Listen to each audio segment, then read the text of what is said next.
I have a question for you guys, and I seriously thought about this this last game, and I think we saw a tiny glimpse of it when he threw the touchdown to Travis Kelce. But when is the last time we have seen Grim Reaper Patrick Mahomes? Like that mentality of like the ball, like he's getting truly taken down a sack, and the right-handed throw comes out for just something insane, or like I think you have to go back to that. Sorry, I'll answer your question real quick. Yeah. I think you have to go back to that overtime drive in the last Super Bowl. I think that's the last time we saw it. That was the last time that we were like, oh my gosh. Like, and maybe it's just the moment was there was zero doubt they were going to go down there and score. Yeah. That's probably it. Because man, we need like that's, and I don't want to be critical. I mean, you kind of have to, at times you have to kind of really put everyone out there, but like Mahomes hasn't been the best this season, and he's got a ton going on in his life. He just had a kid, like, but this is a profession. Like, this is his profession. Like, this is what he gets paid to do, and we know what Mahomes is capable of. Like, it's time to be that dude. Like, it's time to put the Grim Reaper cape on and like and do that type of game. Like, we're gonna like Darcy said, man, we literally need to see like a 250, like 300 yard. Like, I mean. I sit there and, you know, we're able to sports bet here in Kansas, and I can't tell you the amount of times that I've just been like, I'm going to take a flyer on Mahomes to throw 2 touchdowns, and have just been disappointed because it doesn't happen. And it's like, man, like that's what we need is just to go get it. Like, I'm going to just find a dot and just lay it in there. Well, and the thing is, really quickly, Josh, I feel like the killer instinct of this offense isn't there. I need to see Mahomes the killer. I need to see Andy Reid the killer. Do not leave this game up to doubt. They need to go out there in this game and truly play their best football. I feel like we've been, for lack of a better term, edged all season. Like, when are we going to get the Chiefs' best football? We have not seen it. And I feel like you're running out of weeks, Andy. We're running out of weeks to see this offense truly play their best. I feel like they did it against Pittsburgh, and they really haven't done anything since. So it's just like, we need to see them go out there and play their best football. What we need is like the Miami Dolphins cracked helmet Mahomes. We need the Max Crosby getting in Mahomes' face, and the memes that come out when Mahomes is walking off. I'm here. I'm like, that's the Mahomes we need. We need some player out of Buffalo to say, like, I hate Mahomes and his family, and, like, I hate his kid or something. Like, we need, like, that type of, like, I'm going to destroy you motivation. Quit naming your kids medals. Like, You know, and the other thing that concerns me, too, is that, like, in that Texans playoff game from this past weekend, if Mahomes – let's go with that ball a second sooner on the touchdown to Travis Kelce, it turns into a sack instead of a touchdown. And if that happens, who knows how that game goes? And it's like, that's how thin the margin was between, kind of not necessarily icing the game, but pulling away and maybe the Texans potentially winning. So again, the offense just has to be better for a game like this. And Patrick Mahomes needs to convert more in the red zone. And like, it hasn't all been his fault either. Like, how many times this year have they had a big play and it's called back by a Juwan Taylor penalty at right tackle? Well, Josh, we've talked about it. We've talked about it like all season. The 2 or 3 plays the Chiefs make are the difference in the game. That was one of the 2 or 3 plays. Yes. So there's a lot of pressure on them in this game, but they're not the only one with pressure on them going into this game. And then Lucas and Michael, I'm going to ask you about this, although Michael and I did kind of touch on this last night, but I definitely want to get on your take on this, Lucas, and then we'll talk some NFC, some NFL award stuff, and then we'll wrap it up.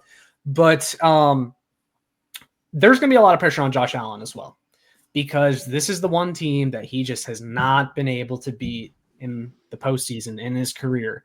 And it's almost become kind of a boogeyman effect, just like it was with the Chiefs versus the Bengals before they were finally able to take them down and that 2022 AFC Championship. And even that game could have gone either way. That was a very close game down to the wire. Who knows what happens if they don't get that penalty to move them 15 yards closer for a Butker field goal to win it. So my question for you, Lucas, is, man, if you're a Bills fan, how do you feel?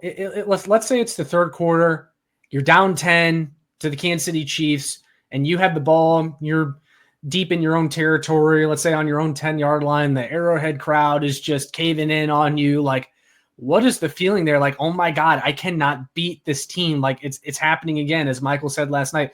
Like, there's a lot of pressure on Josh Allen, and I feel like there might be a point in this game where if the Bills are not in a position to overtake the Chiefs and the momentum is on the Chiefs' side, that you could kind of see them start to melt down a little bit. For sure. I'm going to look at this from a football perspective and not like really as a homer. I think this is the best we've seen Josh Allen play. I think this is the most well-rounded. Like, he's always been questioned on his ability to throw on the run. Like, I can think of, I think it was 2 years ago where he's rolling out and he's just throwing pick or like making all kinds of mistakes. Like, I think this is the most focused Josh Allen we've seen. Obviously, he's got a lot going on outside in his personal life in a positive manner. One of the great things that I saw with Josh Allen was he had the 2 kids, at the Children's Hospital design cleats for him. And I mean, I know a lot of people do that, but I just think he's so focused and honed in on this season that I don't think, like you said, being on the 10-yard line down 10 is going to impact him. I think you're going to see that dude ball out. And I think, until we see zeros across the board, I'm going to be nervous the whole time. Like, I'm just going to be real, because I think that dude can change the game as quickly as we did against them in like 10 seconds. Like, I think he's capable of doing that with this team this year. And so, I think until we see the zeros, like, he's going to be that guy this year. Well, the real question too is, like, we can talk a lot about Josh Allen and being in that moment, and we're just going to have to see if he is in that moment, what he reacts. I will say Josh Allen might not fold under the pressure, but that Buffalo Bills defense, if they're on the field and Patrick Mahomes has the ball with like 5 minutes left and it's a tie game, they're down by 3, I think the weight of the world gets put on that defense. And this is definitely the worst defense that they've had under Josh Allen. And I think that is where they start to press. And we've seen seemingly for the past couple of seasons, teams play the Chiefs differently. There is that little sort of mind game, that mind warfare, whether it is intentional or not, that you know who you're playing. You know who's on the other sideline. And it causes teams to press or do uncharacteristic like things. And it might not be much. It might only be 1 or 2 things, but those 1 or 2 things can be the difference in winning or losing a football game. It could be the difference in a 13-second type of performance or, blowing them out in an AFC championship game, which we did back in 2020. So it's like, I think that there will be people on that team that do press, that don't play fluid in the moment, because I know that we're talking about how, the Chiefs have all the pressure because they're trying to three-peat.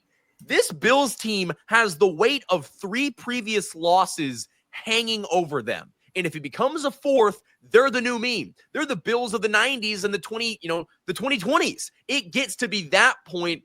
And I'm not saying that Josh Allen could never do it, but if it was 4 losses, it would just feel like every narrative for the rest of time would be, you're the 0-4 against Mahomes guy.